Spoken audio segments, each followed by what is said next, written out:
Muy buenas tardes para todos ustedes. ¿Qué tal? ¿Cómo están? Espero que se encuentren muy bien la tarde de hoy, 1 de mayo, día feriado en muchos países, por lo cual bastante bien cayó esta fecha para hacer esta dinámica, que de hecho hace rato estaba ya pronto por hacer, porque no es mucho la oportunidad que he tenido este año de conversar con diferentes exponentes, autores, referentes de la magia y del ocultismo, pero bueno, siempre viene bien a veces un poco de pausa, sobre todo porque han habido varias cosas que se han hecho aquí desde Ecos del Abismo, así que qué mejor manera de retomar el día de hoy una charla con una persona de España, creo que venimos en serie con las personas de España, para hablar acerca de brujería tradicional, por supuesto que sí, también sobre diabolismo, es decir, sobre el culto al diablo y por supuesto también sobre su proyecto. El día de hoy es para mí un honor, un placer tener por aquí de invitado a Aula Arcana, Carlos Sánchez,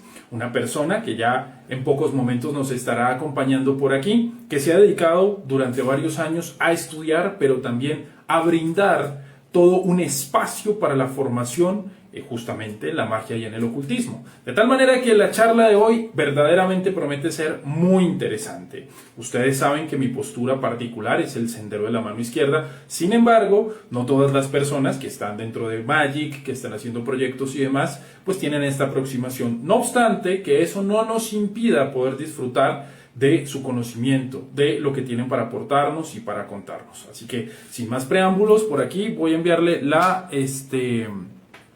invitación a Carlos para que se nos una. Y ahí ya él le ha enviado la solicitud a Carlos, esperemos para que la acepte. Muchas gracias a todos por estar aquí y un saludo también a aquellas personas que estarán viendo esto en diferido, bien sea porque lo vean aquí en Instagram o en el momento en el que se suba en el canal, que sería un par de días después de haber hecho esta dinámica en directo por Instagram. Vamos a ver.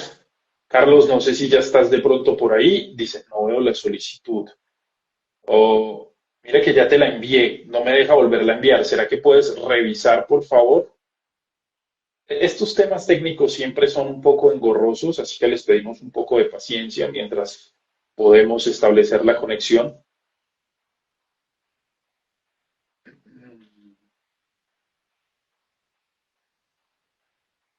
Como tal, se supone que, ok, dice no puede unirse. Vamos a volverla a enviar. Ok, solicitud. A ver, así. ¿Así? ¿Qué tal, Carlos? ¿Cómo estás? Buenas noches. Buenas noches, Mateo. Un placer estar aquí contigo esta noche. Hombre, el placer es mío. Bienvenido a tu casa. Muchísimas gracias por aceptar la invitación y estar por aquí. Espero que todo vaya excelente. Pues sabemos muy bien que vienen ustedes cuando hablo de ustedes, hablo de ti y de Natalia, por supuesto, de esta jornada bien extensa que tuvieron por allá en México. Quienes, de hecho, hay varias personas aquí que tenían muchas ganas seguramente de volverte a ver y saber de ti. Saludos a los que me están viendo desde allí. Y sí, efectivamente, ha sido un mes muy intenso, un mes muy bonito, la verdad. Y la verdad, bueno, pues una experiencia que nos ha enriquecido un montón a muchos niveles. Bueno, y la verdad es que muy contentos, pues ahora mismo de poder estar aquí en esta charla. La verdad es que, bueno, poder compartirla y hablar precisamente de un tema que me encanta, como es el diablo, la verdad es que me parece muy interesante.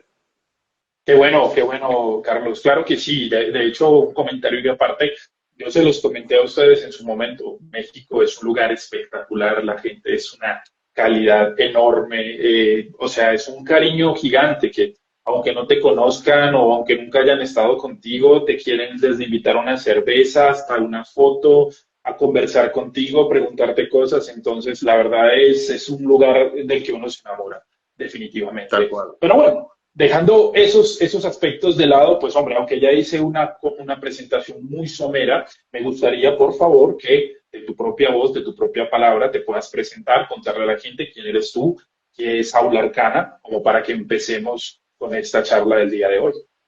Muchas gracias. Pues mira, yo soy Carlos Sánchez, bueno, soy el director, fundador de Aula Arcana y bueno, yo soy practicante de brujería, principalmente brujería folclórica. La palabra tradicional sí me gusta poco, sinceramente, Ok, pero bueno, eso ya ok. si quieres lo hablamos luego. Pero, y luego, Ok. además, siempre he sido practicante, sobre todo de magia del caos. Yo empecé mucho de la magia del caos, bebo mucho de eso, porque creo que también es una forma muy buena de entender la magia desde un punto de vista contemporáneo para muchas cosas.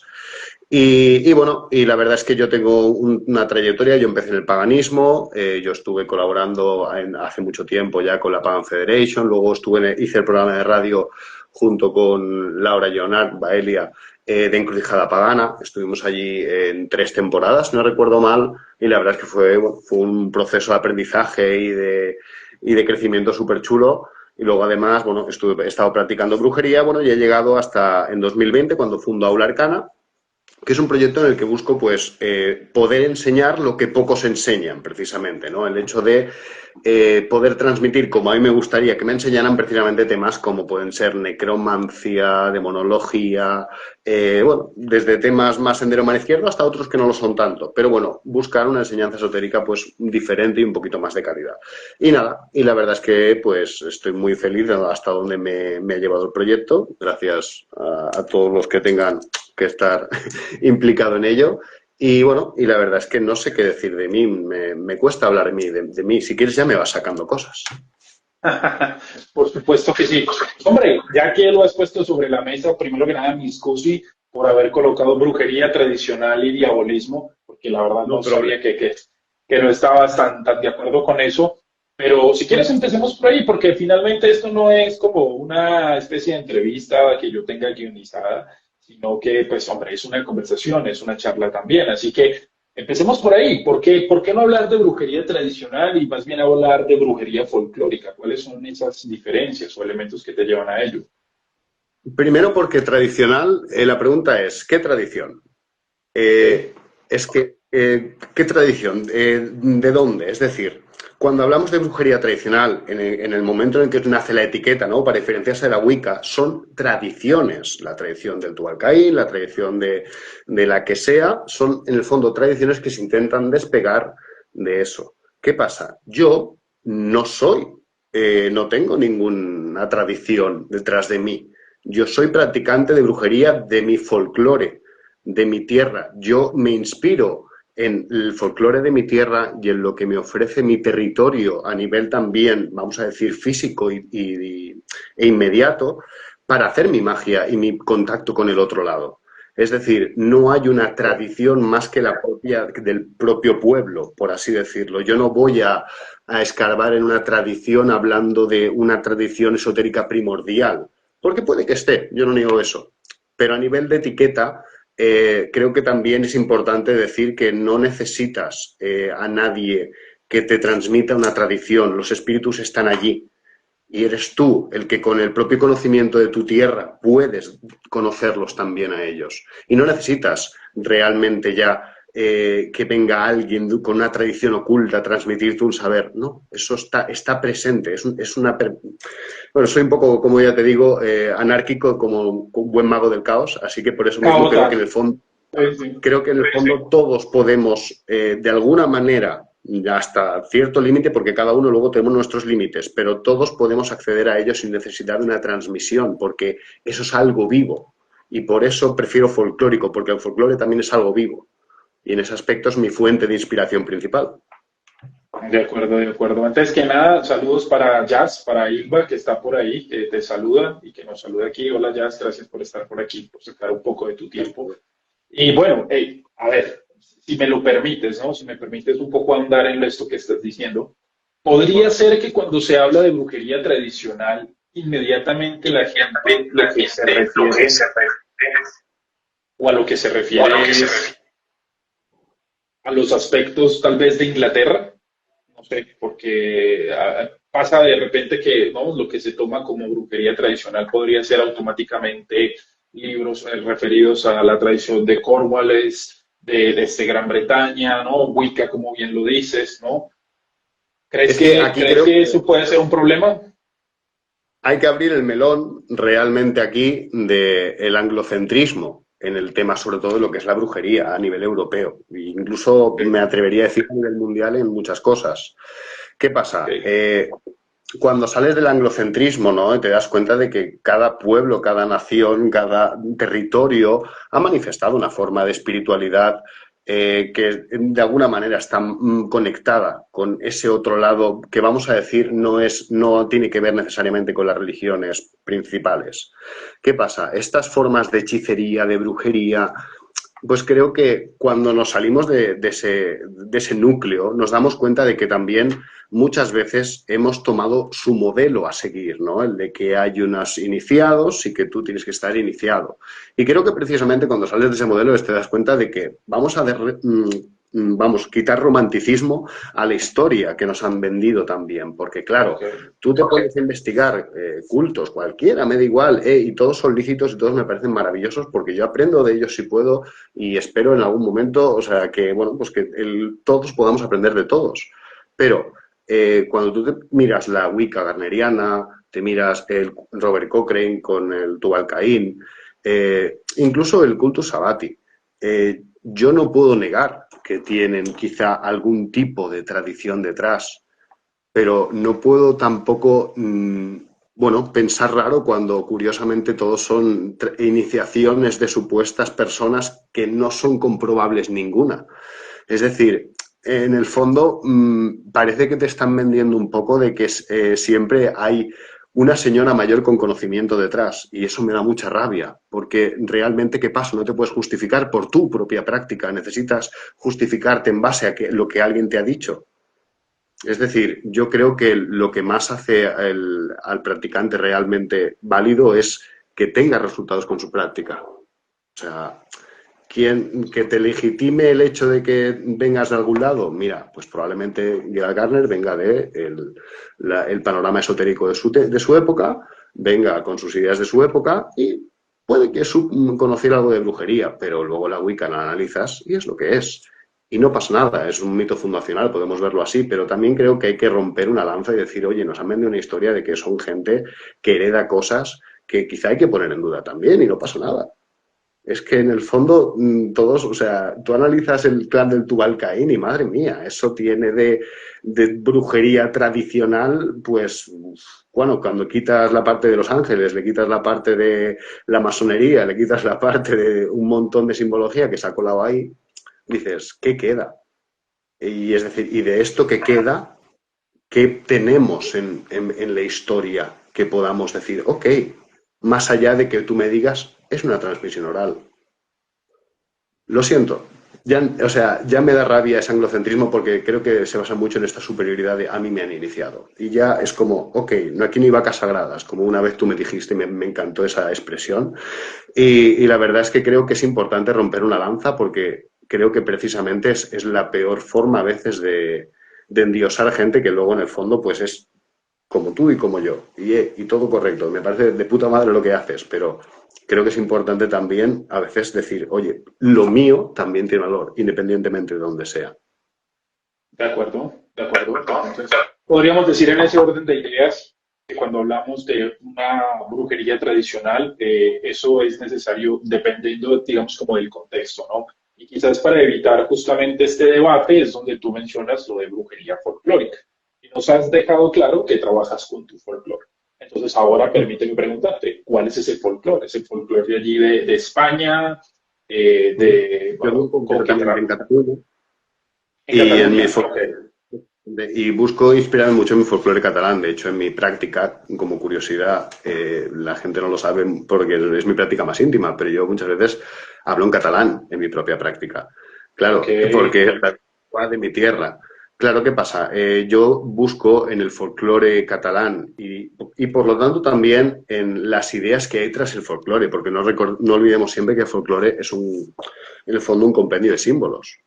¿Y qué pasa? Pues que yo me remito a eso y, por supuesto, hay que hacer un estudio también de dónde provienen ciertos mitos y ciertas costumbres, ¿no? Para entender de alguna manera, ¿no? Que todo tiene una raíz muy antigua y que muchas veces lo que hoy en día te venden como una fiesta cristiana, pues antiguamente no lo era.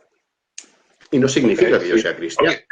Porque yo también aquí, y creo que es un tema que estaría guay sacar, te lo digo ahora el tema para que no se me olvide, es el tema de lo que llaman la fe dual o el triple camino, o de alguna manera el hecho de que a veces como practicantes de brujería se nos etiqueta de paganos, cristianos y yo creo que a veces, como ya hay tradiciones que han mencionado, se puede trascender un poco esa etiqueta. ¿Todo bien, Mateo? Sí, sí, estoy buscando algo para anotar. Tranquilo, tranquilo, no pasa nada. Sí, sí, sí, estoy buscando algo para anotar. No te preocupes. Pues, Sigue adelante, bueno, por favor. y nada, y estaba pues eso, diciendo que sí, es la principal fuente de inspiración el folclore porque es donde te encuentras los mitos, donde encuentras los nombres de los espíritus, cómo han llegado hasta a tu tiempo. Creo que eso es lo interesante también, porque el ¿De folclore acuerdo? recoge... Ujú. Sí, sí, Dime, sí, dime. adelante, por favor. No, no, tranquilo, dale. Nada, el folclore recoge la tradición de cómo han llegado los nombres de ciertas cosas a tu tiempo. Un ejemplo, yo cuando voy a un río, yo quizá tengo lo que aquí en la mitología catalana llaman dona d'aigua, o que significa literalmente mujer de agua, o encantada, ¿no? ¿Qué pasa? Que yo voy a una cueva, a un río, y a mí me dice el folclore que hay un mito de una encantada en ese sitio. ¿Qué pasa? Yo Ok. no tengo ya un nombre pagano al que pueda remitirme, pero cuando hago un estudio de qué es una encantada, sin duda alguna veo que es una reminiscencia de algo muy pagano y que tiene una idea muy, vamos a decir, bueno, animista detrás. ¿Qué pasa? Que es en ese punto, ¿no? Donde pues yo prefiero a veces la ambigüedad que da el nombre de la tradición, vamos a decirlo así, de la tradición del folclore, que realmente buscarme nuevos nombres de diosas antiguas como Diana, Hécate, que me parece bien si lo haces porque creo que esa diosa está ahí, pero como yo no sé quién es, creo que el hecho de que sea brujería folclórica es porque usamos el folclore y hablamos de encantadas y por eso hablamos del diablo, que a ella le nombro, hola maestro, Ok, ok. porque en el fondo, la brujería, tal y como nace en el folclore, tiene un diablo. Incluso en Cataluña tiene un nombre. O sea, ¿qué pasa? Que este diablo, ¿no? Es interesante porque también te das cuenta de que hay algo detrás que dices, uy, ¿por qué construye puentes el diablo y ese mito se parece mucho al de Loki, por ejemplo?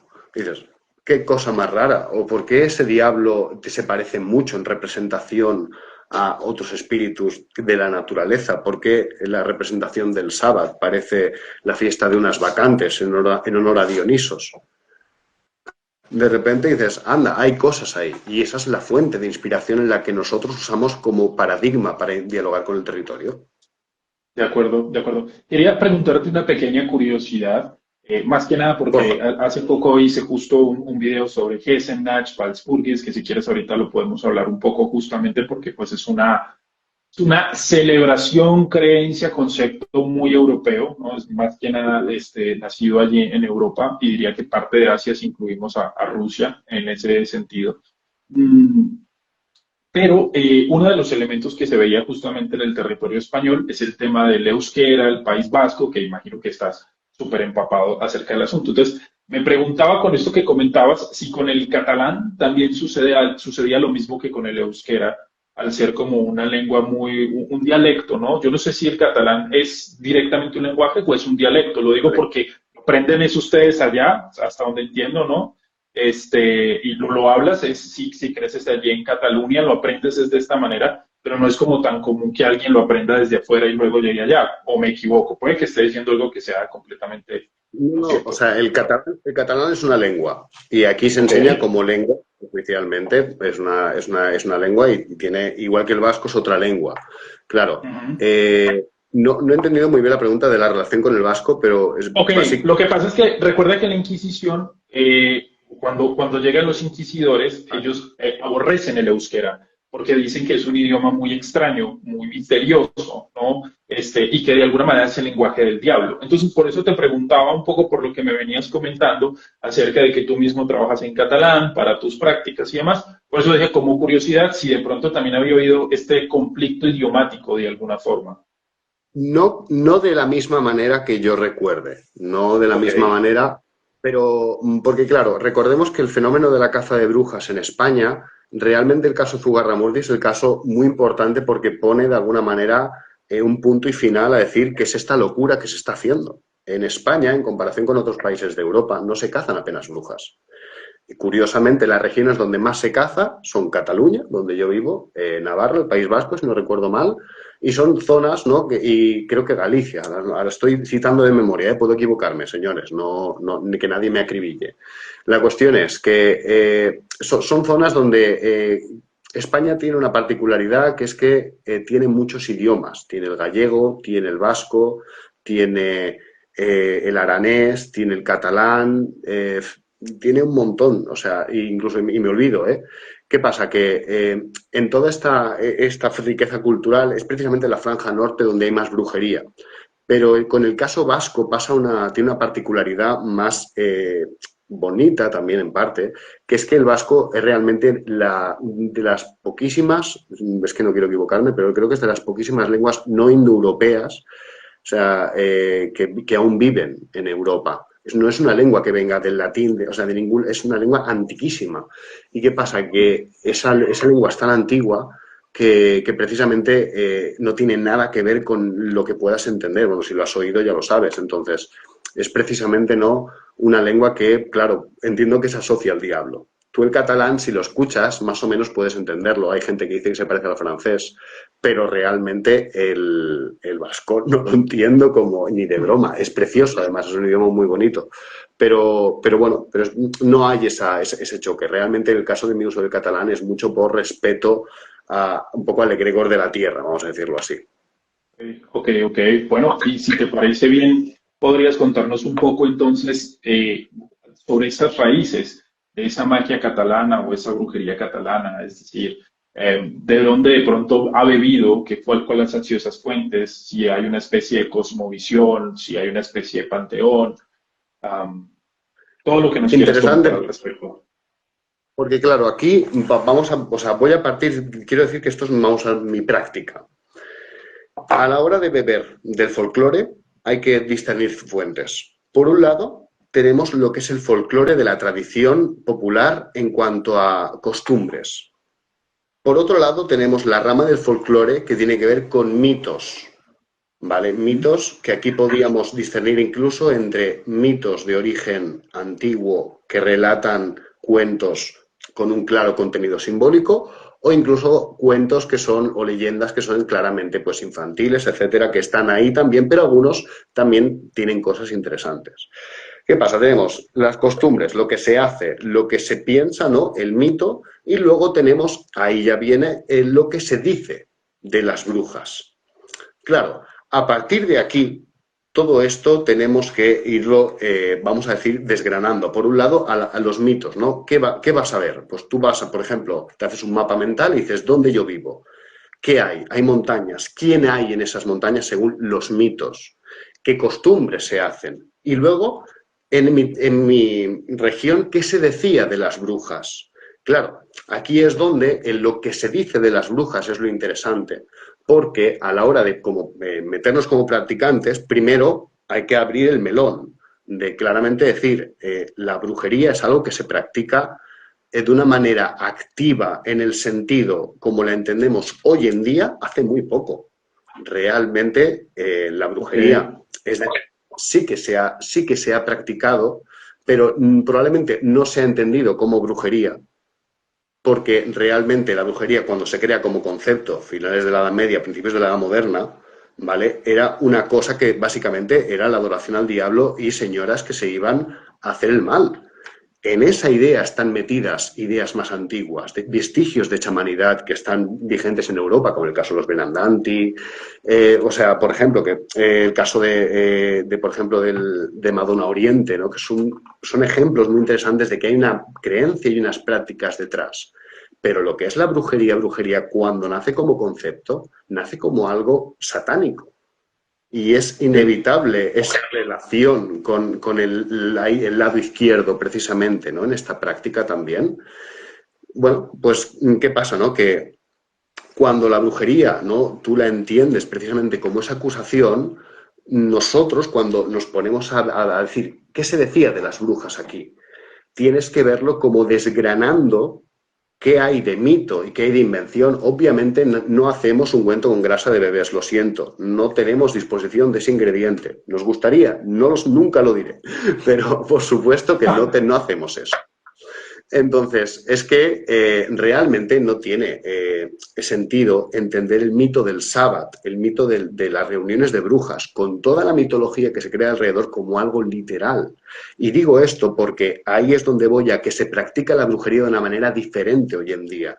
Hoy en día somos conocedores de todo el mito, el folclore, la leyenda, que quizá nuestros abuelos no se cuestionaron. Hoy en día yo tengo un teléfono que me abre una enciclopedia que mi tatarabuelo no accedió. Y por lo tanto también, y esto hay que tenerlo en cuenta, para todas las tradiciones que se practican hoy en día, son herederas de la tradición esotérica occidental. Estamos inevitablemente enlazados con esa tradición esotérica occidental en tanto que queremos ser practicantes y ya tenemos una historia de un esoterismo de alguna manera detrás que no podemos negar, no podemos olvidar, porque ya la palabra brujería se ha hundido en esas raíces también, desde su origen.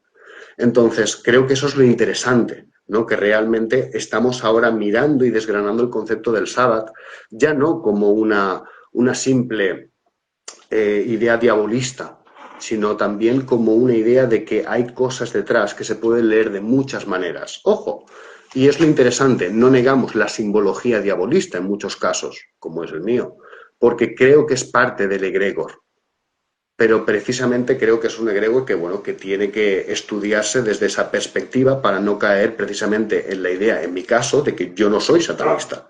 O sea, a quien le pese, lo siento, yo no... O sea, oye, rindo culto al diablo. Bueno, eso es cuestionable porque es maestro. Y un culto con un maestro es extraño. Pero bueno, está ahí un poco. En el fondo sí, es como una especie de gurú espiritual, si queremos verlo así. Y respecto a lo que me preguntabas, ¿no? La cosmovisión, la idea... Claro, la brujería realmente cuando analizas a nivel europeo incluso te das cuenta que es muy animista. Es la idea de que hay muchos espíritus de muchos lados y que la bruja, como este ser que va a la aquelarre, es en el fondo una persona que es capaz de volar en alma para ir a ese otro lado y tratar con espíritus. ¿Qué pasa? Cada región tiene sus espíritus, cada región tiene sus cosas importantes, más o menos. En mi cosmovisión, ¿quién está? Un personaje, el diablo, como uno de los personajes principales, pero claro, también hay encantadas, están las buenas damas, y hay como toda una serie de espíritus que están ahí presentes. Pero si tuviera que decirte sinceramente cuál es la cosmología principal, para mí está el mundo de los vivos y está el mundo de los muertos. Y realmente, para mí, los ancestros, en respecto a la idea de los muertos, la muerte, realmente, para mí tiene un peso principal, por eso es brujería también, porque vamos a inspeccionar eso, ¿no?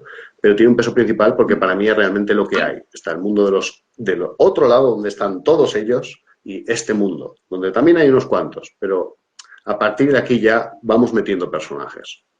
Ok, ok, me parece perfecto. Bueno, hecha esa aclaración, entonces, ¿cómo entra a jugar el papel del diablo ahí? Nos comentabas un poco que existía una figura quizás más folclórica del diablo, ¿no? Uh-huh. O sea, entendamos el diablo como Lucifer, Satanás, Samael, Luzbel o el nombre que se le quiera poner dentro de la creencia abrahámica, ¿no? Porque tanto para el Islam como para el judaísmo como para el cristianismo, podríamos decir que hay un motivo recurrente y es que es el adversario, ¿no? Es el enemigo cósmico, o sea, que se opone contra las fuerzas que manejan el cosmos y también busca de alguna manera traer peste, enfermedad, muerte y demás digamos, a la gente en el mundo. Y entre sus soldados, en ese caso, ¿no? Se contarían las brujas, que básicamente pues eran personas que, según se decía, vendían su alma a cambio de poderes y una cantidad de proezas, tenían que hasta besarle el trasero, y al final pues simplemente iban a condenarse, ¿no? Ese personaje de ese diablo catalán, primero, sería genial si nos dijeras cómo se llama, o lo que nos puedas comentar. El nombre del O sea, diablo catalán. Dime, perdón. sí. No, tranquilo, dale, adelante. ¿Cuál es el nombre? Depende de la región, ¿vale? Pero Ok, básicamente los dos más famosos es el Boc da Viterna. Boc, básicamente, Boc significa macho cabrío. ok, Boc da Viterna, Viterna cueva, la cueva donde míticamente se reunían las brujas en cierta región de los Pirineos, ¿vale? Normalmente, o de sea, acuerdo. esto se extiende, pero originalmente creo que es una cosa bastante más pirenaica.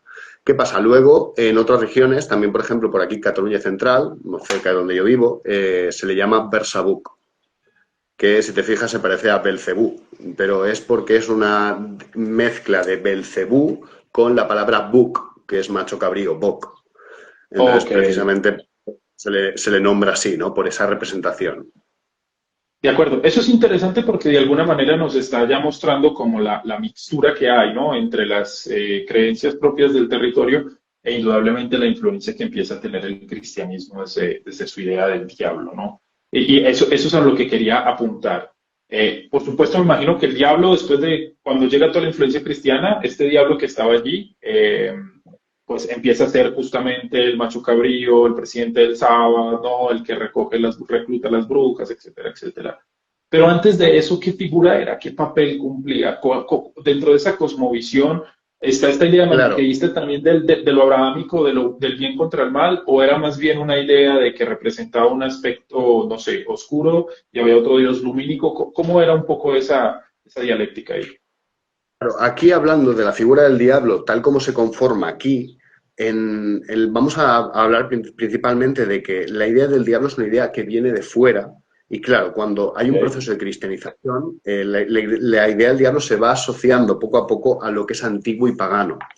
¿Qué ¿Ok? pasa? Es aquí donde tenemos como esa dualidad. Por un lado tenemos la idea de los diablos de lo que nos habla la Iglesia, ¿no? Como es el caso de Ujú. Lucifer, Belcebú, Satanás, todas estas ideas que van calando en el pueblo, pero por otro lado el pueblo ha visto que la Iglesia ha señalado como diablo a cosas que antes no lo eran. Antes quizá lo que antes era diabólico resulta pues que antes era el dios de cierto árbol o la diosa de cierta fuente, que ya ¿Ok? pasa un proceso en el que deja de ser una diosa para ser un hada, como la encantada, ¿no? En el fondo es un ser que es feérico, pero en el fondo no deja de ser una degeneración. Con el diablo ocurre mucho eso precisamente, ¿no? Que estamos hablando de un cúmulo, porque esto es lo interesante. Para mí el diablo es un misterio en sí mismo, porque es un cúmulo de espíritus, no es uno solo. Claro, en la ¿Ok? idea del diablo se cuelan la cantidad de espíritus que tienen que ver con precisamente esa simbología, ¿no? Del macho cabrío, de la naturaleza, como Fauno, Pan, bueno, todos los espíritus, y menciono estos concretamente porque estoy hablando de mi contexto mediterráneo. Claro, yo vivo en un contexto plenamente conectado con el Mediterráneo y España tuvo una romanización que hizo que la huella romana y la cultura romana precisamente hicieran mucha huella en la península. Precisamente por eso hay muchos bueno, pues, lugares donde hay ninfas, que muchas veces son posteriormente encantadas. Claro que donde ahí ves el nexo, ¿no? Que realmente muchos de estos personajes son antiguos. ¿Qué pasa? Con el diablo se convierte en un cajón desastre para muchos personajes realmente. ¿Ok? Desde un personaje que es el jorobado de una plaza hasta el personaje que es precisamente el mal absoluto, pero curiosamente tiene un mito. Hay un mito, no sé si, o sea, si allí en Colombia estará porque es posible, porque no deja de ser un mito que ha ido circulando a lo largo del mundo.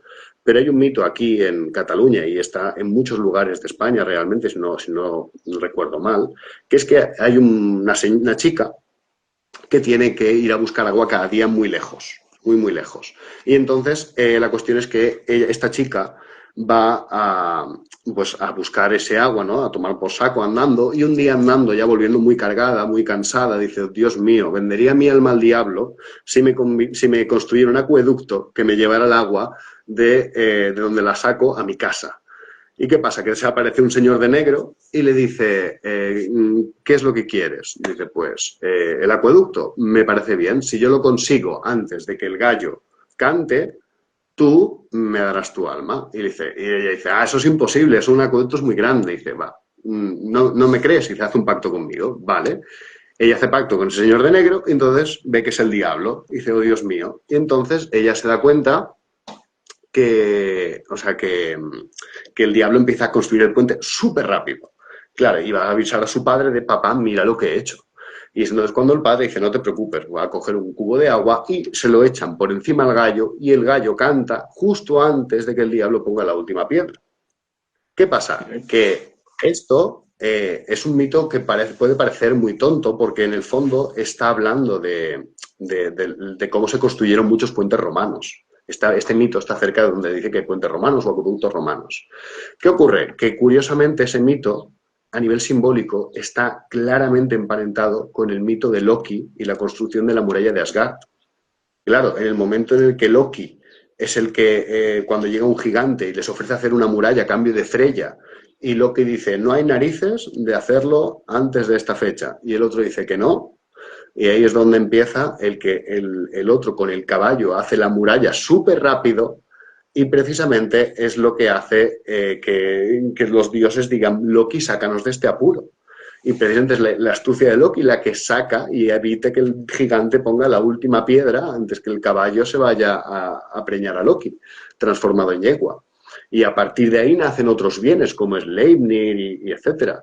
¿Qué pasa? Que en este mito, ¿no?, donde te das cuenta de que el diablo es ese trickster, es ese Loki que, o sea, ha hecho una putada a la niña, sí, le quería robar su alma, pero a cambio ha traído el agua a todo el pueblo.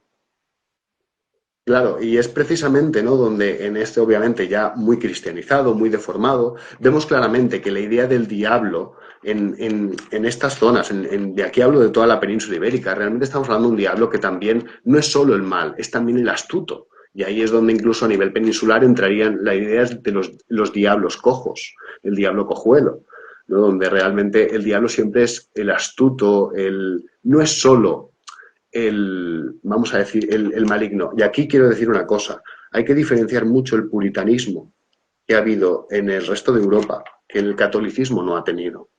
En el catolicismo ha habido un aprecio más, un aprecio entre comillas, siempre hay que tener en cuenta ese prisma, ¿no? Pero el catolicismo aún así ha permitido más, dentro de lo que cabe, ciertas actitudes con el cuerpo que otras culturas no han permitido. O sea, de hecho, eso precisamente, ¿no?, ha hecho que la cultura mediterránea sea una cultura mucho más sensual que la del norte de Europa, ¿no? En esto somos los cálidos de Europa, Italia, Grecia, España, en el fondo tenemos esa fama, pero yo creo que en el fondo nuestra cultura católica tiene aún así mucho aprecio a eso. Y esto lo digo, ¿no?, porque en ese aspecto el diablo a veces, aunque sea pecador, también puede ser un poco un amigo para según quién. Y esa idea también está presente en la idea del diablo. Ok, ok, interesante. Sí, se nota mucho efectivamente, tipo como Mephisto que está por allá arriba, esta idea, este personajillo, ¿no? Que viene a darte lo que quieres, pero no lo hace de manera directa, sino que un poco te engaña, ¿no? O te hace una jugarreta y luego tienes que ser más inteligente que él. Aquí en Colombia también hay algunas historias al respecto. Hay una en la costa que no conozco muy bien, pero se supone que el diablo le gana, un hombre le gana un acordeón al diablo.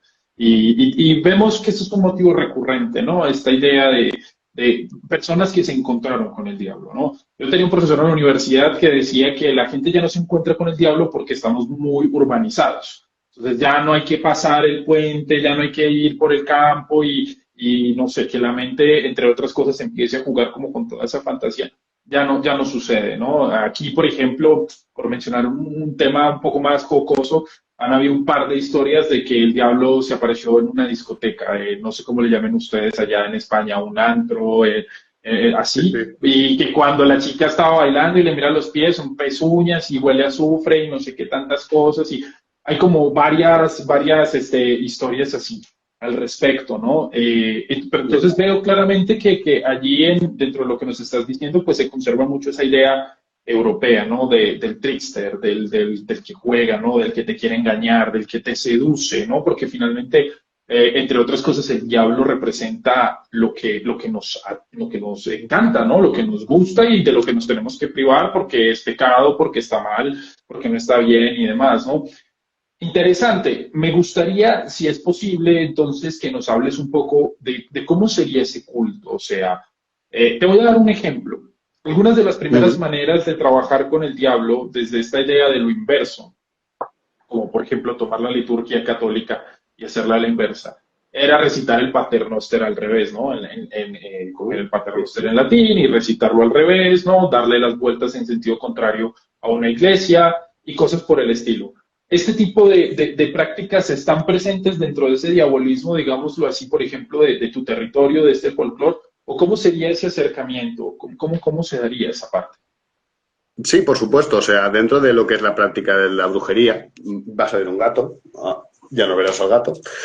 Dentro de lo que es la práctica de la brujería, lo que es el acercamiento al diablo, claro, lo hacemos desde este prisma. Claro, primero hay que entender una cosa. Aquí es donde esa tradición esotérica occidental hace una interpretación de este hecho herético. Es decir, nosotros nos acercamos al diablo desde este diabolismo popular, como bien has dicho, de una manera herética por un motivo muy claro.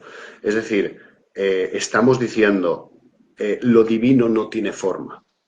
No podemos encerrar en ¿Ok? esto, de alguna manera, lo que nos han dicho. En ese aspecto, claro, se meten ideas un poco gnósticas, la idea de un poco de que de alguna manera el propio mito del diablo cristiano, si lo vemos de una manera detallada, ¿no? La serpiente intentaba echar un cable. Sí, sí, Entonces, sí. claro, es aquí donde estas ideas cristianas se mezclan con las ideas populares. Y claro, y este diablo que no, que es un diablo, ¿no? De la tierra, porque está claro que te lo encuentras en el cruce de caminos, en los bosques, en las cuevas, en la oscuridad. Es algo que nos habla de la otredad en un sentido de lo salvaje. Pero claro, también tiene esta relación simbólica ya metida, que por un lado es tanto el deseo, como por un lado es de alguna manera lo prohibido, pero también es el conocimiento y la riqueza. Hay esa idea, un pendiente de que el diablo echa un cable, de verdad. Y quizá no es tan malo. Esa idea siempre, yo creo que en Europa, de alguna manera, siempre va por debajo y de ahí luego surgen otras muchas. ¿Qué pasa? ¿Cómo es, no? Pues, por ejemplo, cuando tú te vas a hacer un rito con el diablo, para empezar ya le llamas diablo. Primer punto. Segundo, el uso de oraciones inversas con el Padre Nuestro al revés, o oraciones como la que yo uso del Salmo 23, que he versionado a mi manera para hacerla, vamos a decir, diabolista en el sentido de Ok, literalmente refiriéndome al maestro.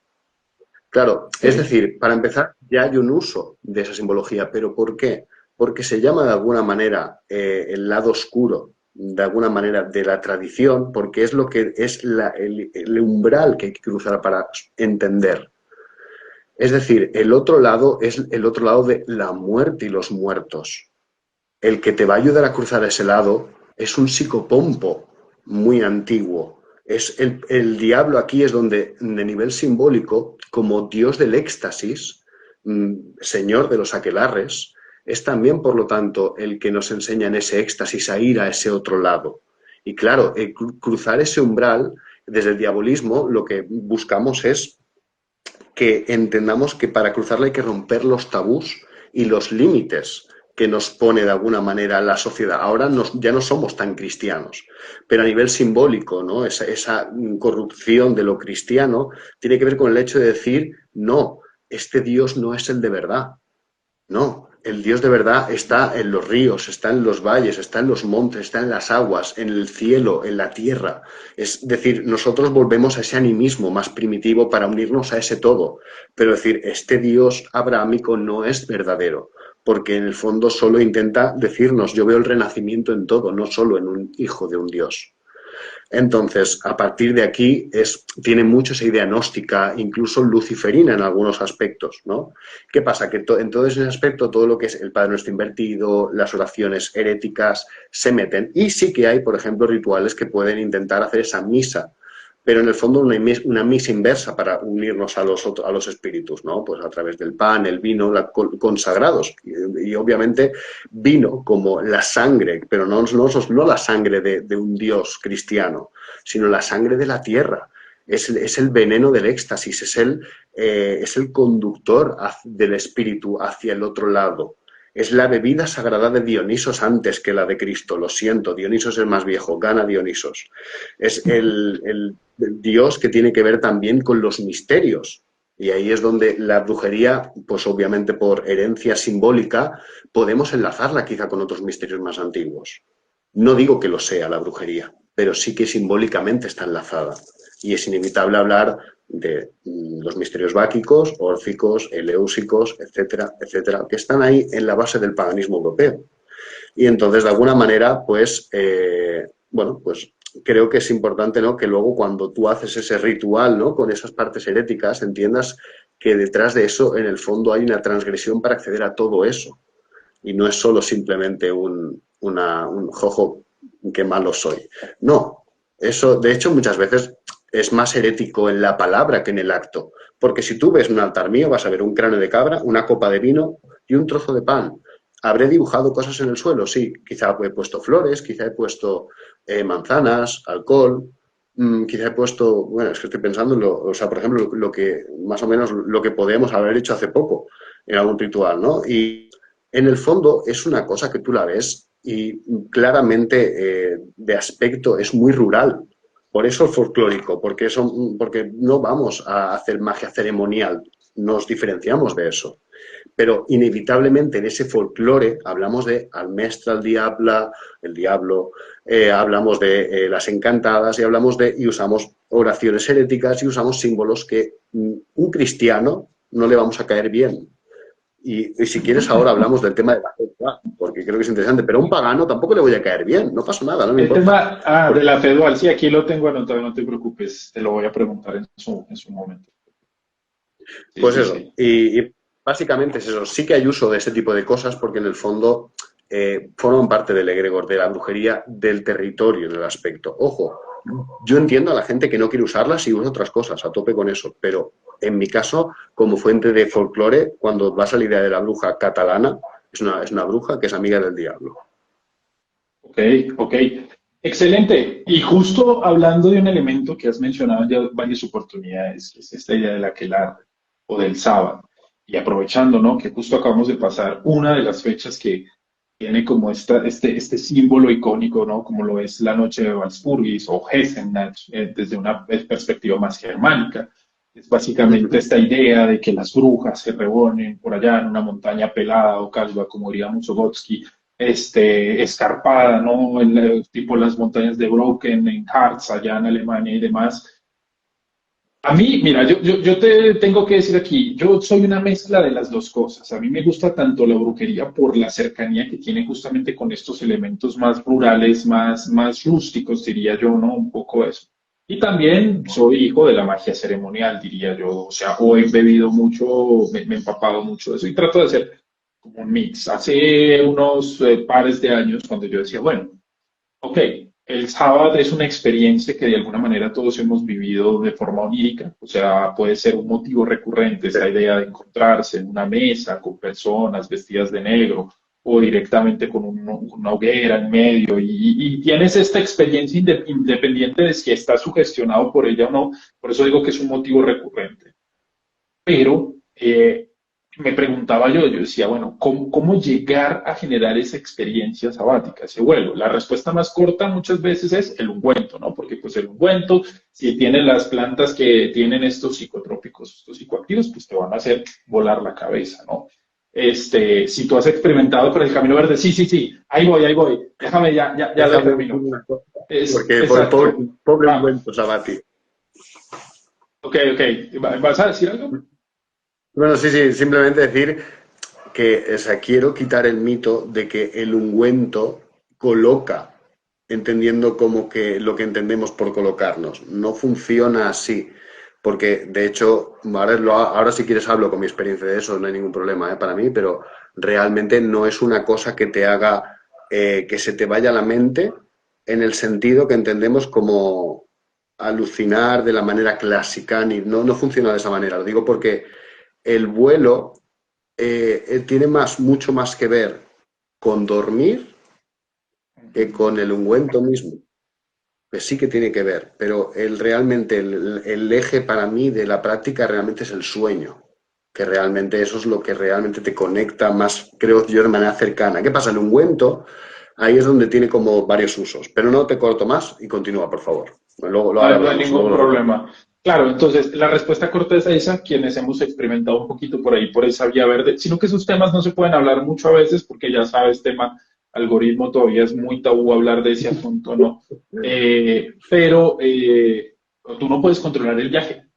sea, si tú ingieres algo, tú vas a observar lo que la planta o el guardián te quiera mostrar o te permita ver. Pero tú no puedes decir, voy a hacer esto y automáticamente voy a empezar a ver cabras y cosas y voy a salir volando así. Eso no funciona así, ni siquiera desde el aspecto algo alucinatorio, ¿no? Entonces yo decía, no es suficiente, ¿no? Y lo que traté de hacer fue tomar elementos de aquí y de allá y tratar de armar algo en casa. De hecho, es un esquema que yo ya he compartido, un poco, como te decía, justo desde esa magia ceremonial. Entonces desarrollé un sigilo como este que compartí libremente porque pienso que entre más un poco se vaya, tú lo sabes, ¿no? Tú perteneciste o hiciste parte del grupo del DKMU, entonces Sí. sabes muy bien cómo funciona todo este asunto, ¿no?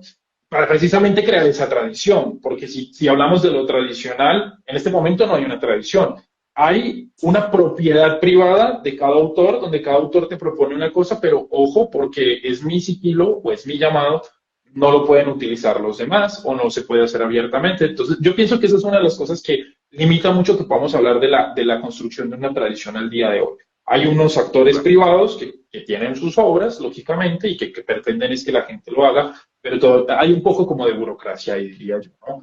En cambio, estos otros elementos de Paternoster al revés y demás, eso no tiene derechos de autor, eso no absolutamente corresponde a nadie, entonces, de alguna manera sí podemos decir que son más tradicionales, ¿no? Pero lo que quería ir con todo esto es, yo lo fui resolviendo de alguna manera de esa forma, él vino como un elemento central, como un poco para alcanzar ese estado alterado, ¿no? O al menos desinhibido para poder entrar como en el trance y hacer este vuelo más mental que luego tendrá que verse repercutido probablemente en sueños o proyecciones astrales si uno tiene la capacidad.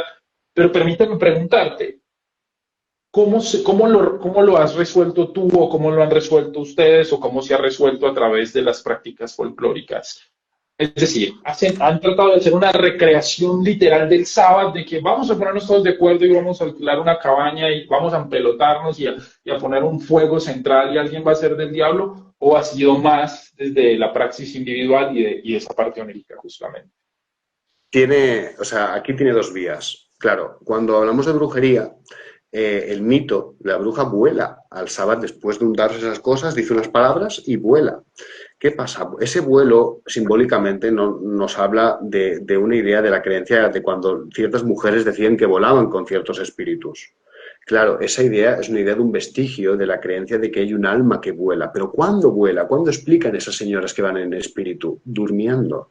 ¿Qué pasa? El sábado es aquí donde te das cuenta que luego a nivel simbólico también es descrito como una reunión, normalmente en un monte, en una cueva, donde hay una danza, donde hay una orgía, donde hay un banquete, donde hay esos festines, y por lo tanto, analizándolo simbólicamente, claro, tiene mucho que ver con rituales de éxtasis del estilo báquico o dionisíaco. ¿Qué pasa? Que es aquí Bacanales, sí. donde exacto, como practicantes de brujería practicamos ambos. Es decir, por un lado, intentar el contacto con la otra en el sueño. Yo he de decir que para ahí soy bastante patata, estoy, la verdad, mal. Tengo que progresar adecuadamente en algún momento de mi vida. Pero por el otro lado, a mí lo que siempre he tenido contactos más bestias y experiencias más claras es lo que nosotros hemos dicho, ¿no? Que es el vuelo físico, que es cuando tú usas el ungüento, pero en lugar de buscar esa vía letárgica, ¿no? Que es el sueño, buscas la unión en el éxtasis que te da precisamente pues la danza, el canto, ¿no? Pues sacar esa parte salvaje en la naturaleza, ¿vale? Y obviamente esa parte, cuando estás en éxtasis, estás recreando en ese aspecto un aquelarre. Pero claro, hay que entender que ese tipo de reuniones también, ¿dónde las enlazas? ¿Dónde tienen cabida? Pues precisamente en las celebraciones que popularmente se han hecho como San Juan, aquí, ¿no? Que realmente ahora aquí Beltén, ¿no? O Walpurgis, ¿no? Pues realmente en España sí que hay ciertas tradiciones de ir a buscar ciertas flores para protegerse de las brujas o ir a visitar fuentes, etcétera. Pero luego, realmente aquí en España tiene mucha más importancia a nivel simbólico y realmente se parece mucho el San Juan, que es lo que es el solsticio de verano. Entonces, Okay. claro que perdón, ¿por dónde iba? Que se me ha ido. Bueno, el tema de eso, del aquelarre, pues claro que hay dos vías y tú el ungüento la usas en las dos, pero está claro que lo importante, realmente la brujería más primitiva es la que vuela y es la que realmente va no solo en trance en esto, sino también en ese vuelo onírico. Eso quiero dejarlo claro también. Ojo, no digo que, y quiero dejar muy claro, y que me considero practicante de brujería porque en el otro lado, en esos aquelarres físicos, en esos aquelarres donde hay un éxtasis, donde hay un trance, también hay mucha gnosis, hay contacto con lo espiritual, hay práctica y hay también, y obviamente, aunque no sea un genio, también he tenido experiencias en el otro lado, a mi manera. Claro, ¿qué pasa? Es ahí en ambos vías donde buscas el sábado.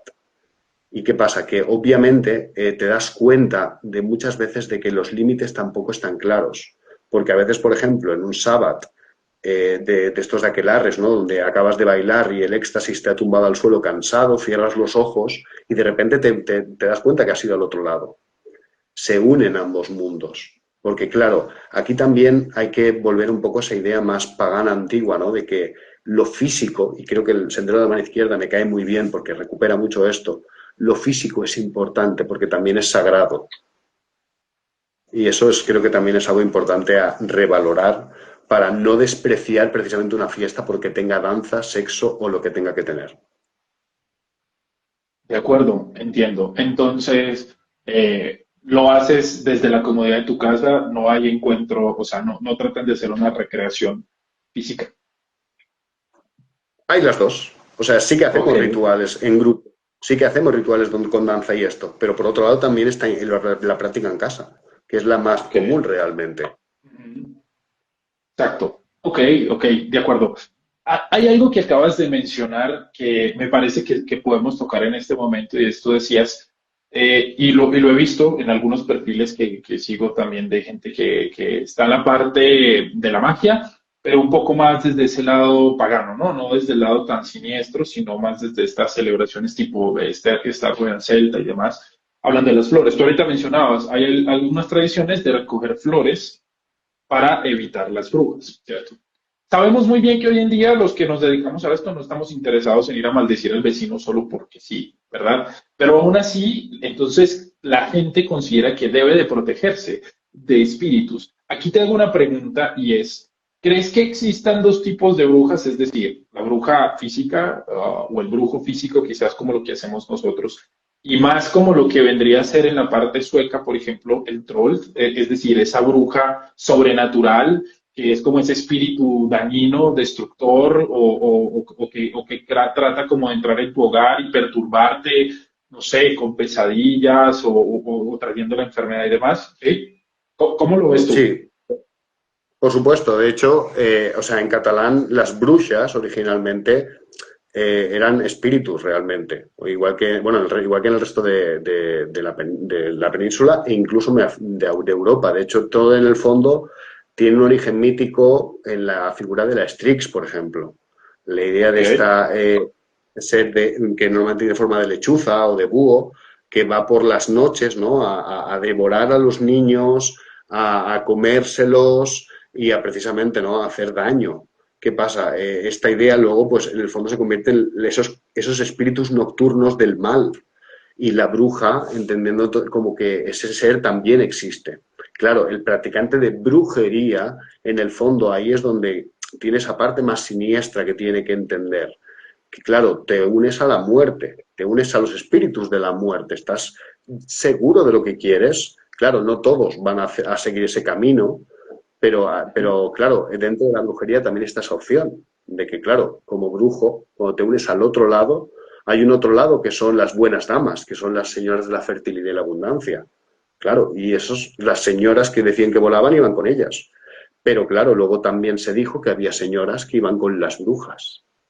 Y es ahí donde, bueno, como practicante de brujería, para mí puedes ir hacia el lado que tú quieras, pero en el fondo ambas opciones están, por lo tanto sí, sí que creo que existan.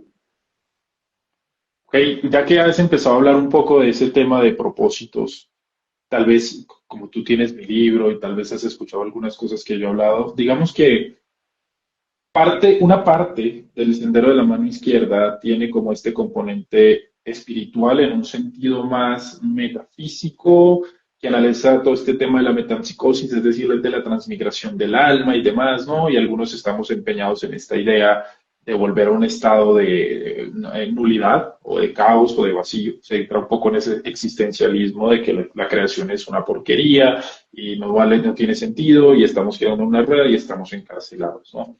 Y cuando se trabaja con ese diablo, por ejemplo, ¿no? Cuando se trabaja con el diablo en un aspecto tipo Samael, en lugar de estarlo viendo solamente como esa especie de eso, de macho cabrío, del maestro, del señor cornudo, se busca en él otro tipo de esencia, ¿no? Una esencia que conecta más con esa idea de permitir esta gran obra negra, como lo he llamado yo, que tiene que ver con ese cometido espiritual. Entonces te pregunto, ¿hay algún tipo de aproximación así?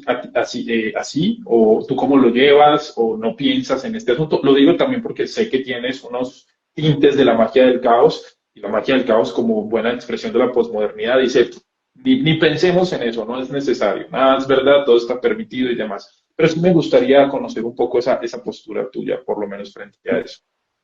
Que quiero dejar claro que esta postura es personal y que realmente toda práctica de brujería folclórica, cuando hace ese tipo de reflexiones sobre la esencia, ¿no? Y de alguna manera esta, como tú has dicho, ¿no? Esta gran obra, como tú mencionaste, ¿no? Pues sin duda alguna es una cosa que es una interpretación plenamente desde la contemporaneidad, desde el conocimiento de toda una tradición esotérica que hay detrás. Y tú decides hacia qué lado te mojas. ¿Qué pasa? ¿Hacia qué lado me mojo yo? Yo creo que el diablo es un espíritu liberador. Es un espíritu que en el fondo viene a enseñarnos que de alguna manera hay siempre una transformación y un algo detrás y que tú no solo eres lo que te han dicho que eres, hay algo más allá en ti, hay una llama, si queremos verlo así.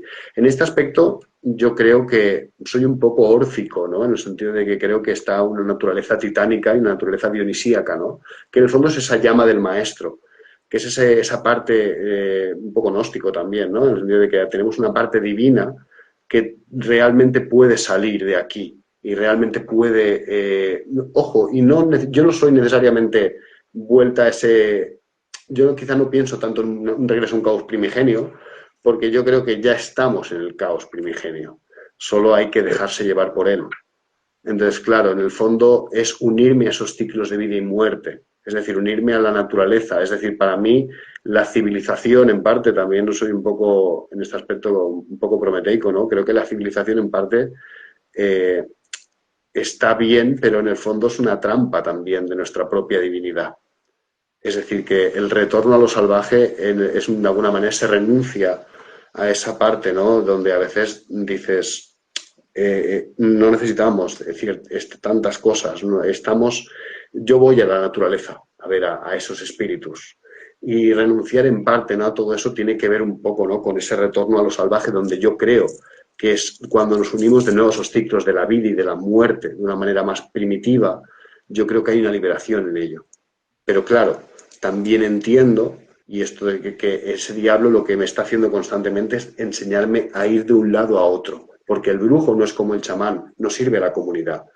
El brujo acabará sirviendo solo al otro lado en algún momento. Entonces, en ese aspecto, yo busco esa unión con el todo, pero desde ese fundirme y entender la naturaleza más salvaje en todos los sentidos, tanto internos como externos. Comprendo, comprendo. Bueno, hay de alguna manera, creo yo que sí se ve una perspectiva similar, quizás, ¿no? Esto que te explicaba un poco más Creo que lo es. cabalístico, Sí, sí. quizás, ¿no? Y ver en esa figura, ¿no? Ella me parece eso importante porque, de hecho, sirve como reflexión. El sábado de la que la re, a pesar de que es una experiencia estática, ¿no? De éxtasis, de placer, pues de alguna manera también es una forma de alimentarse y de nutrirse, de generar ese atavismo, como lo llamaban personajes como Austin Osman Spare, ¿no? Esta idea de retornar a lo indómito, a lo salvaje, como lo mencionas justamente. Que de hecho por eso se hace la metáfora de que la aldea es el lugar seguro, el bosque es el lugar peligroso, donde viven los animales, las brujas, los trolls, los duendes y todos los seres oscuros, ¿no? Y de alguna manera eso es lo que se busca, ¿no? Entonces, me parece que está interesante eso. Bueno, y si te parece bien, para no dejarlo ahí en el tintero, ahora sí cuéntanos acerca de esto que me querías hablar de la fe dual, de la triple vía. Bueno, la verdad es la primera vez que escucho ese concepto, o por lo menos de esa manera, entonces si me lo puedes explicar estaría genial. no querría estar faltando a la verdad diciendo el concepto triple vía, o no sé si es un tercer camino, si queremos verlo así, Ok.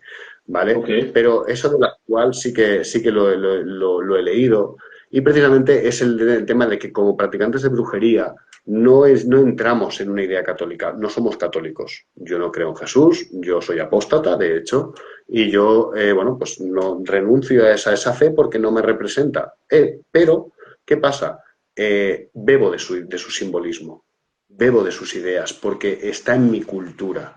Es la religión predominante, no puedo negarla. Y aunque yo hoy ya no soy católico, está en todo. ¿Qué pasa? Está como símbolo. ¿Qué pasa? Por otro lado, ¿qué pasa? Yo, oye, me buceo en lo antiguo. Digo, ¿de dónde salen estas cosas? ¿Qué máscara hay detrás de todo esto? O sea, ¿qué verdad hay detrás de la máscara, mejor dicho? ¿Qué esconde lo católico? Y lo católico me doy cuenta que esconde cosas paganas. Pero claro, cuando yo voy a practicar mi fe, ¿qué lo hago? Como pagano, intentando recuperar algo de lo que no tengo claro a veces qué nombres hay detrás, qué dioses, qué espíritus. O de lo católico, que no me convence tampoco, porque a mí hablar de la Virgen y Cristo me da pereza. Claro, me di cuenta de que la tercera vía es en la que muchas veces radica la idea del folclore, de que en lo católico la idea de, por ejemplo, santificar una rama de laurel, ok, es súper católico, pero oye, no sé, a mí me apesta pagano. ¿Qué pasa? Que es en esta vía donde, desde una perspectiva contemporánea y una interpretación nueva desde nuestros días, vemos que claramente tras la simbología católica puede haber una interpretación que no es precisamente católica, como ocurre, por ejemplo, y no nos choca tanto con la regla de 8, la llamada santería, el hecho de que a veces se han escondido bajo santos cosas que no son precisamente católicas, sino que son de pueblos africanos. ¿Qué pasa? Que nosotros, de alguna manera, sin llegar a eso, porque no hay una religión que podamos decir está tapada, pero sí que hay unas creencias que no son católicas y que están ahí presentes. Y que es ahí donde, por ese aspecto, usamos cosas católicas, como podemos hacer un hechizo con Santa Marta, como luego puedo decir, oh, yo soy amigo del diablo, porque la hechicera ibérica en un fondo es muy así. Y entonces, en ese aspecto, no renunciamos al folclore, ¿no? Para hablar de nuestra espiritualidad. Y por lo tanto, al no renunciar al folclore, no podemos renunciar a esa simbología católica, pero tampoco vamos a renunciar al significado profundo que no es católico que hay detrás. Y que claramente remite a un politeísmo y a unas ideas que en Europa, pues por mucho que lo católico se impusiera, pues estuvieron muy presentes y están ahí, ¿no? Y eso se ve en los carnavales, se ve en las fiestas de los fuegos, se ve en un montón de cosas que dices, bueno, ok, llámalo San Juan en lugar de solsticio, pero para mí San Juan es el día de las encantadas y no tengo ningún problema en usar ni la palabra San Juan ni la palabra encantada en la misma frase. Se sabe desde los estudios históricos, antropológicos y demás que la carrera del cristianismo fue una carrera por absorber las tradiciones de los diferentes pueblos que había, ¿no? Es que desde la fundación misma del cristianismo, del judaísmo, Israel estaba rodeado por tribus y por grupos de personas, civilizaciones que llevaban otras prácticas, que tenían otros dioses, ¿no?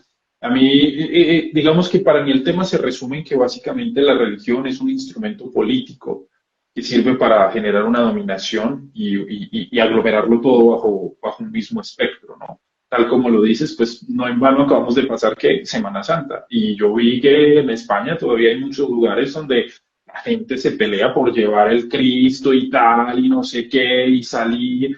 Y hay como toda esta especie de teatro, ¿no? De teatro divino, como llaman a veces, de la recreación, de la pasión y no sé qué y tal. Y está muy, muy impregnado, ¿no? De alguna forma, mi aborrecimiento personal, no sé si a ti te pasa con el cristianismo, es que destruyó otras expresiones y destruye otras expresiones. Las niega, pero lo hace de manera santurrona, hipócrita, porque lo que hace es que las absorbe y las presenta como suyas. Dice, no, es que, ¿cuál Sol Invictus? El nacimiento de Jesús. ¿Cuál Isis? La Virgen María, ¿no? No sé, Exacto. A mí lo que el propio Jesús era un necromante, si lo vemos en ese sentido. O sea, el tipo revivía, levantaba muertos, ¿no? O sea, tenía poderes y tenía uno de los mejores poderes. Yo creo que donde cualquiera de nosotros tiene ese superpoder de convertir el agua en vino. O sea, sería una parranda eterna, creería yo, ¿no? O sea, el tipo tenía una cantidad de cosas que luego existen estas justificaciones como en los contratos así súper bien redactados. No, es válido porque es que era el hijo de Dios, ¿no? Pero pues vemos que simplemente, como dice una frase, la historia la escriben los ganadores. Y los ganadores de las casi 5.000 religiones que hay a nivel mundial de manera imperante es el cristianismo, el catolicismo, ¿no? A ver, lo que más me aborrece también es el hecho de que no es una idea filosófica de una verdad absoluta que choca mucho con la búsqueda personal. El catolicismo es una religión que te vende una verdad, no te permite una exploración. Y creo que el mundo precisamente es lo que sí es ante todo es desconocido. Y creo que precisamente ¿no? esa no participación en una búsqueda espiritual activa. Otras religiones, por ejemplo, me parecen más interesantes, como el budismo o incluso el hinduismo. Fíjate que te digo, que tiene te abre la puerta a que si tú en la vida te diera por explorar eso y profundizar, puedes hacerlo. El cristianismo, a no ser que seas sacerdote, tú realmente nunca vas a poder, te venden la verdad, no necesitas ir más allá. ¿Qué pasa? Que creo que en ese aspecto es donde más yo me siento muy, muy desenfadado y desencantado, porque creo que es una lástima que una idea tan buena como podría ser la que es originalmente luego se pervierta tanto. Entonces, claro, entonces en ese aspecto eh, yo además soy de la teoría de que Jesús es un señor que no sé si existió ni siquiera, pero se le pusieron mitos paganos alrededor. Pero claro, incluso en los propios mitos de multiplicar peces ya lo hacían dioses egipcios, o lo de, claro, lo de levantar muertos, claro, todo eso son cosas que ya han hecho otros dioses en otros momentos. Entonces, claro, no dejo de ver también un poco una nueva idea que en ese momento era necesaria. Mira, y luego se pervirtió de una manera que quizás no era su intención original, pero acaba siendo lo que es hoy en día. Sí, yo creo que hombre, y agradeciéndote por estar aquí, por la charla, porque hemos podido hablar de diferentes cosas, yo espero que te hayas sentido cómodo, a gusto aquí, hombre, las puertas más que abiertas, lo que necesites, lo que requieres. Pero yo creo que una de las grandes conclusiones de esta charla, a la luz de todo lo que hemos dicho, es el Dios judeocristiano es completamente ajeno al ser humano. El cristianismo niega la condición humana. El diablo es más mejor amigo del hombre que el perro mismo y por eso ha existido y existirá siempre esta figura. Porque es ese ente que te permite ir más allá, que te permite romper esas cadenas, que te permite te permite de alguna forma trascender y romper con esos tabúes y demás. ¿Sí?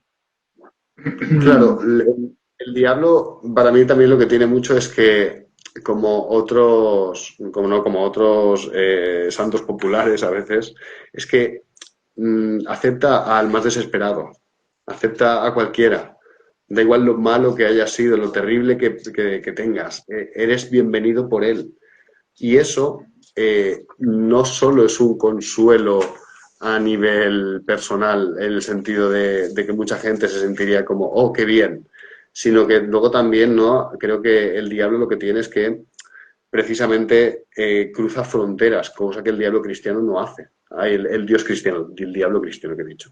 El Dios cristiano no hace, porque el Dios cristiano es un Dios que, claro, tú lees el Antiguo Testamento y ese Dios es un psicópata, es un loco. Claro, la alternativa de que la serpiente quizá estaba diciendo la verdad, pues no es tan loca, si te lo pones a ver desde ese punto de vista. Entonces, claro, el diablo de repente se convierte en alguien que quizá tiene algo que decir en todo esto, ¿no? Como que quizás te están diciendo, aquí hay algo que no te han contado bien el cuento. Y creo que eso es lo que a mí me lo hace más simpático, ¿no? El hecho de que no juzga. Perfectísimo. Pues Carlos, antes de despedirnos, por favor, si nos puedes comentar un poco para tus redes sociales, si hay algo que de pronto estés planeando con Aula Arcana, que estés próximo a lanzar, que quieras aprovechar como para contarle a la gente, por favor. Pues mira, ahora en mayo voy a volver a empezar un curso de necromancia porque, bueno, por petición popular me han pedido otra vez que haga ese curso, que la verdad que estoy muy contento. Y bueno, y Aula Arcana, pues tenéis mis redes, que es Aula Arcana en Instagram, básicamente. También, aunque tengo poquita cosa, he hecho algo de entrevistas también en algún momento, lo tenéis en Spotify y en YouTube, si queréis ver algo. Ahí está, para quien le apetezca. Y bueno, y básicamente me podéis encontrar en mis redes y ahora mismo pues estamos pensando en ese curso de necromancia y ahora de cara a verano ya empezarán otros cursos interesantes también de cosas muy diferentes, ¿no? Vamos bueno, de parte de una practicante de temas africanos, vamos precisamente a hablar precisamente de regla de Ocha y vamos a hablar de temas, ¿no? También un poco sobre todo para intentar romper prejuicios, ¿no? Y la gente que quiera acercarse a esos temas puede hacerlo con cabeza, que eso es importante.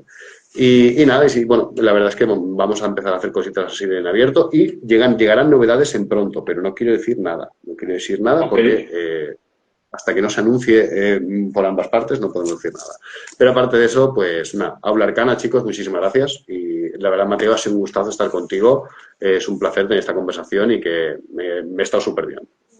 Qué bien, Carlos, eso me alegra mucho. Si me permites, antes de terminar, sí les quisiera contar, o sea, a pesar de que pudiera parecer un poco conflicto de intereses, yo tengo que decir que tuve la oportunidad de estar en Arcana Nocturna, que fue una serie de seminarios que hace poco hizo Carlos. Y les puedo decir y garantizar, o sea, yo me tomé la tarea de ver todas las ponencias, todas. La de Carlos, la de Natalia, la de Carlos y Espino, la de este Imagínate. señor de España, la de Marina, por supuesto, y también se me escapa, Diego, la de Diego Sánchez, Bien. ahorita sí, la de Diego. Y todos, yo pienso que Carlos tiene un filtro porque a todos yo me imagino que seguro le revisará o algo, pero todos presentan sus respectivas fuentes. Si en algún momento van a hablar algo de su gnosis personal, dicen, es mi gnosis, es mi perspectiva. Es decir, es un sitio al que se puede acudir con total confianza y seguridad de que la información que se va a encontrar allí, de que la formación que se va a tener es verídica, es seria, es amable, es cálida. Y eso hoy en día que hay tantas personas haciendo, y no estoy en contra de eso, pero cuando ya es tan desmesurado, empieza a haber gente que simplemente hace cursos y no está formada y entonces empiezan las personas a acudir a lugares que verdaderamente no les van a ofrecer algo de calidad. Entonces, yo que tuve la oportunidad de estar ahí, creo que todavía los pueden ver. Son charlas bien interesantes. A nivel personal, Carlos se lanzó una ponencia sobre Caín y hizo todo un desglose a nivel antiguo, desde el Zohar, desde diferentes fuentes, y poco a poco fue llegando, hizo como todo ese rastreo histórico y nos habló de las diferentes visiones que hay acerca de él. Entonces, de verdad, Carlos, muy agradecido por eso. Ya saben, Aula Arcana, Carlos Sánchez, nos estaremos hablando y viendo en una próxima ocasión. Muchísimas gracias a todos por su apoyo y como Gracias a siempre, pues que arda la llama negra. Carlos, un abrazo, que estés muy bien. Que arda la llama negra. Hasta pronto, Mateo.